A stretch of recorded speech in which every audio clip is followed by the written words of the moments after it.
سلام به همگی. با درس 15 در خدمت شما هستم.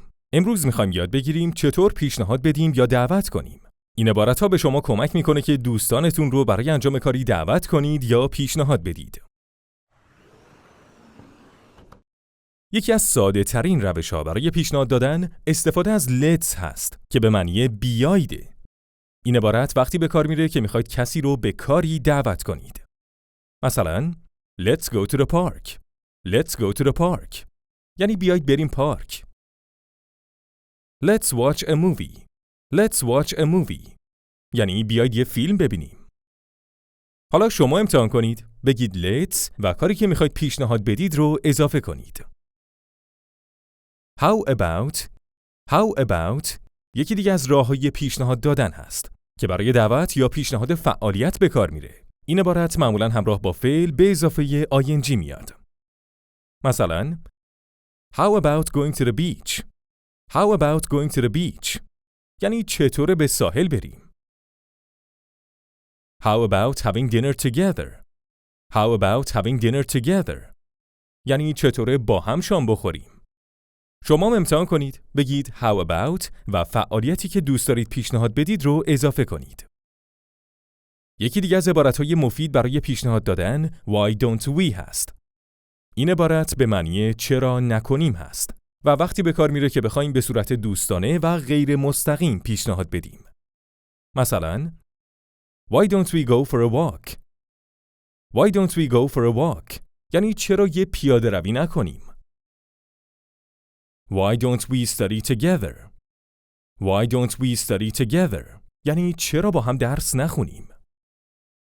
شما امتحان کنید. بگید Why don't we و فعالیتی که میخواید پیشنهاد بدید رو بگید. برای اینکه از دیگران بپرسیم آیا پیشنهادمون رو دوست دارن یا نه، میتونیم به سادگی از همین عبارات استفاده کنیم. مثلا Do you want to go out? Do you want to go out? یعنی دوست داری بریم بیرون؟ Would you like to have coffee? Would you like to have coffee? یعنی دوست داری قهوه بخوریم؟ بیایید با هم تمرین کنیم. من چند تا پیشنهاد میدم، جوابش با شما. Let's go to the park. Let's go to the park. شما جواب میدید Yes, let's go. یا No, I don't want to. No, I don't want to. How about having lunch together? How about having lunch together? شما جواب میدید Sure, sounds great. یا Maybe another time. Maybe another time. برای رد کردن پیشنهاد به صورت مؤدبانه میتونید از عبارتهایی مثل I don't feel like یا Maybe another time استفاده کنید. I don't feel like going out. I don't feel like going out. یعنی حسش رو ندارم بیرون برم. Maybe another time. Maybe another time. یعنی شاید یه دفعه دیگه. خب امروز چی یاد گرفتیم؟ Let's برای پیشنهاد دادن مستقیم. How about برای پیشنهاد دادن غیر مستقیم و دوستانه. Why don't we برای پیشنهاد دادن با تاکید کمتر.